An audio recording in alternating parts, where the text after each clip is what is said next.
एक गांव था। उस गांव में गंगाधर नाम का एक गरीब मछुआरा रहता था। उसके परिवार में उसकी पत्नी गायत्री और 5 साल की बेटी सीमा थी। घर के नाम पर गिने चुने बर्तन और कुछ वस्तुएं थी, जिनमें टूटी फूटी चारपाई, एक चटाई, एक पानी पीने वाला मटका ही थे। और जहां तक प्रश्न था उनके कपड़े लत्ते का, तो वो भी फटे पुराने ही थे। उनके घर की स्थिति बहुत ही खराब थी। किसी तरह वो अपने परिवार का पालन पोषण कर पाता था। गंगाधर एक धार्मिक प्रवृत्ति का व्यक्ति था। वो प्रतिदिन मछली पकड़ने जाने से पहले देवी माँ को याद करके जाता और शाम होने तक घर के खाने का प्रबंध करके आ जाता। एक दिन अचानक उसकी बेटी सीमा की तबीयत बहुत खराब हो गई। उसकी तबीयत को देखकर गंगाधर की पत्नी ने उससे कहा, ए जी सुनो, आज तो बिटिया की तबीयत ठीक नहीं है, उसे तेज बुखार भी है। क्या आज मछली पकड़ने जाना ज्यादा जरूरी है? अरे भाग्यवान, अगर मछली पकड़ने नहीं जाऊंगा तो रात के खाने का इंतजाम कैसे होगा? तुम ही बताओ, तुम तो सब जानती हो फिर भी।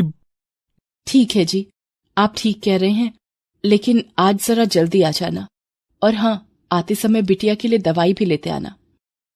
हाँ ठीक है, देवी मां पर विश्वास करो, सब ठीक होगा और मैं जल्दी ही आ जाऊंगा। फिर वो नदी की ओर चला जाता है।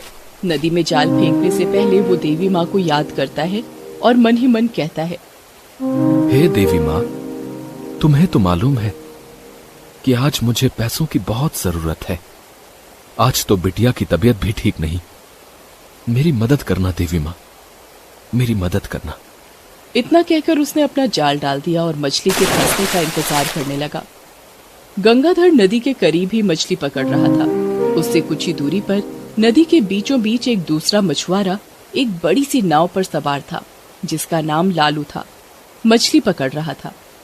उसके पास मछली पकड़ने और नाव चलाने के सभी साधन मौजूद थे। वो मछली पकड़ रहा था।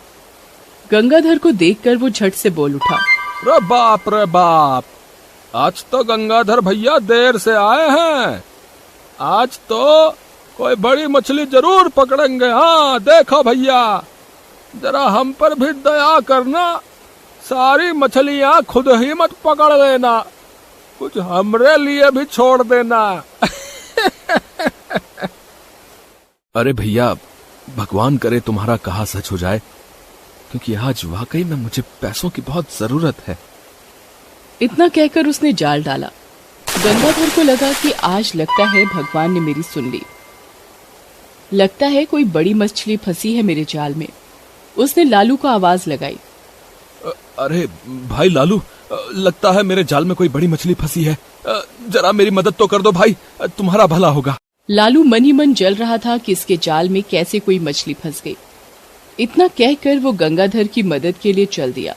दोनों ने मिलकर जाल उठाया तो देखा कि गंगाधर के जाल में कुछ टूटी फूटी बोतलें और कंकड़ पत्थर फंसे थे। ये देखकर लालू बोला, लो भैया, ये लो, कुबेर का खजाना फंसा है तुम्हारे जाल में है तेरे की। लाओ, कुछ मुझे भी दे दो, माणिक मोती हीरे जवाहरात है, मैं भी कुछ घर ले जाऊं भैया। है ठहाके मारते हुए लालू बोला। उसकी बात सुनकर गंगाधर चुप रहा और एक बार फिर उसने जाल डाला। इस बार उसके जाल में कुछ भी नहीं निकला। लालू ताने मारते हुए बोला, अरे भैया, इस बार कुबेर का खजाना नहीं फंसा क्या? गंगाधर मन ही मन बोलता है, हे भगवान, ये तूने कैसे कैसे इंसान बनाए हैं। दूसरों का दुख नहीं समझते, दूसरों का मजाक उड़ाते हैं। बार बार जाल डालने पर गंगाधर को छोटी छोटी कुछ मछलियां मिली। अब समय भी हो गया था। आज उसने अपनी पत्नी से वायदा किया था कि अपनी बिटिया के लिए दवाई लेकर आएगा। अतः मछलियों को लेकर वो बाजार में गया और बेचने के लिए जोर जोर से बोली लगाने लगा। ले लो बाबूजी, ले लो। भैया जी, बहन जी, मछलियां ले लो, मछलियां। अरे कम दाम में ले लो, कम दाम में भाई साहब, बस कुछ ही बची हैं, ले लो बहन जी। बहुत देर तक गंगाधर ने मछलियां बेचने का प्रयास किया, लेकिन उसकी मछलियां नहीं बिकी। अब बाजार भी उठने वाला था। वो मन ही मन कहने लगा, हे भगवान, अब क्या होगा? क्या मेरी बिटिया को दवाई नहीं मिलेगी? कि आज खाने के लिए भी तरसना पड़ेगा। अब तो देवी माँ का ही सहारा है। कोई चमत्कार कर दे मेरी देवी माँ। अब तो रात भी होने वाली है, बहुत देर हो गई है। बाकी मछुआरों के पास बड़ी बड़ी मछलियां थी, सो उनकी जल्दी बिक गई, लेकिन तूने तो मुझे छोटी ही मछली दी। इन्हें कोई भी नहीं खरीदना चाहता। किसी को छोटी मछली पसंद नहीं। क्या आज मैं और मेरा परिवार भूखा ही सोएंगे? क्या मेरी बेटी बिना दवाई के रहेगी? उसकी तबीयत और बिगड़ जाएगी। कुछ करो हे देवी माँ, कुछ तो सोचो इस गरीब के बारे में। तभी एक आदमी उसकी ओर आया और बोला, अरे भैया, ये मछलियां कैसी दी हैं? मुझे बाजार पहुंचने में देर हो गई। सब मछली वाले चले गए हैं और मुझे मछली ले जाना बहुत ही जरूरी है। ये मछलियां जो तुम्हारे पास हैं, ये हैं तो छोटी, पर मैं नहीं खरीद सकता हूं। बताओ भैया, कितने की दोगे? हाँ हाँ बाबूजी, लीजिए ना। मैं बाजार में मछली ही बेचने तो बैठा हूं। आप ले लीजिए। इसका दाम 250 रुपए है। अरे भैया, 250 रुपए? ये तो बहुत ज्यादा भैया। अरे कुछ दाम कम करो यार। फिर आप ही बता दीजिए बाबूजी, आप कितने में खरीदेंगे? अरे मैं इनके 150 रुपए दूंगा। बोलो मंजूर है तो, नहीं तो फिर कहीं और जाकर देखता हूं भाई। नहीं बाबूजी, आपको कहीं और जाने की जरूरत नहीं है। लाइए, 150 रुपए ही दे दीजिए। उस आदमी ने गंगाधर को 150 रुपए दिए और मछली लेकर चल दिया। 150 रुपए लेकर गंगाधर अभी कुछ ही दूर चला था, तभी उसे लगा उसे पीछे से एक आवाज सुनाई देती है।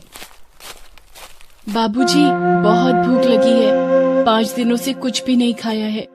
आपका भला होगा अगर आप इस गरीब भिखारिन की मदद कर दे।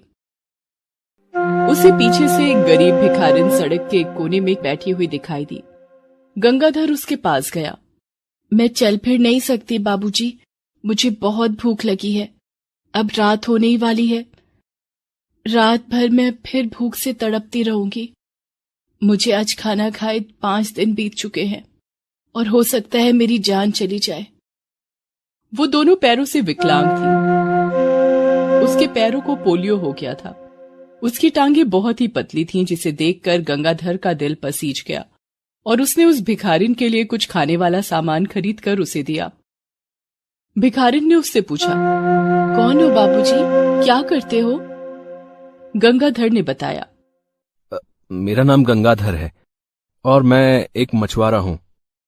आज मेरी बिटिया की तबीयत खराब है। मुझे आज जल्दी घर जाना है। अब मैं चलता हूं। उस भिखारिन ने कहा, बिना किसी स्वार्थ के बाबूजी, आपने मेरी मदद की है। मैं भी आपको कुछ देना चाहती हूँ। उसने अपने पास रखे थैले में हाथ डाला और कुछ दाने दिए और कहा कि कल बाबूजी, जब आप जहां जाल डालोगे उससे पहले ये दाने डाल देना। उसके बाद वहां कुछ हलचल होने लगेगी। आप झट से वहां अपना जाल डाल देना। फिर देखना आपके मन की तमन्ना पूरी हो जाएगी। उस भिखारिन से दाने लेकर वो चला जाता है और गांव के वैद्य से दवाई लेकर घर जाता है और अपनी बिटिया को दवा देता है। रास्ते में मिली भिखारिन की बात वो अपनी पत्नी को बताता है और उन दानों का भी जिक्र करता है जिसे उस भिखारिन ने दिया था, और देवी माँ का नाम लेकर सो जाता है। अगली सुबह वो दानों को लेकर नदी पर जाता है। वहाँ उसे फिर वही लालू मिलता है। लालू कहता है, अरे ओ गंगाधर भैया, अरे आज फिर कुबेर का खजाना जाल में फंसाने चले हो का? है? लेकिन तुम हर बार नाकाम होते हो। अरे जब इतने गहरे पानी में कुबेर का खजाना नहीं मिला तो भला वहाँ तुम्हें नदी के किनारे कैसे मिलेगा? भला बताओ तो सही है? इतना कहकर वो ठहाके मारकर हंसने लगता है। गंगाधर जाल डालने ही वाला होता है कि तभी उसे भिखारिन की बात याद आती है।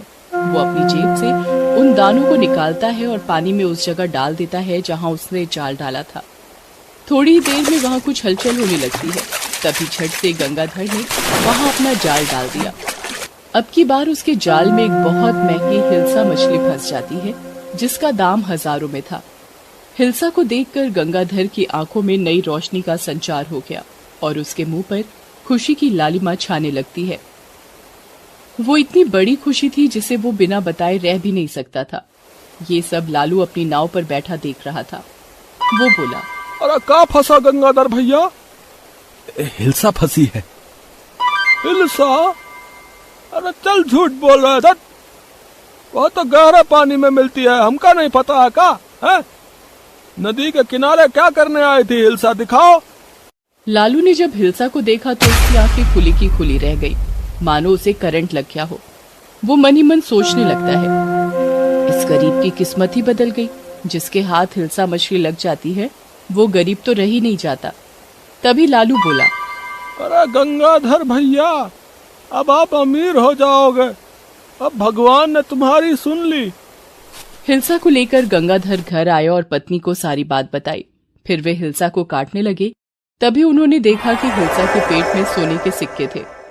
सोने के सिक्के की चमक देखकर गंगाधर की पत्नी की आंखों में रोशनी तेज हो गई। वो मारी खुशी के झूमने लगती है। मन ही मन वो देवी माँ का धन्यवाद करती है। हिल्सा को लेकर अब गंगाधर बाजार जाता है और उसे बेचकर वो बहुत सारे पैसे कमाता है। फिर वो खाने का बहुत सारा सामान लेकर उस भिखारिन के पास जाता है जहाँ उसे कल उस भिखारिन ने वो दाने दिए थे। वो देखता है कि वहाँ कोई नहीं होता। आसपास के लोगों से पूछने पर पता चलता है कि वहां पर कोई भिखारिन नहीं बैठती, ना ही उन्होंने वहां पर किसी को बैठते हुए देखा। बहुत सारा धन पाकर वो मछुआरा खुशी खुशी अपने परिवार के साथ रहने लगा और जरूरतमंद की मदद करने लगा। आसपास के गांव में उसकी अमीरी के किस्से भी प्रसिद्ध हो गए।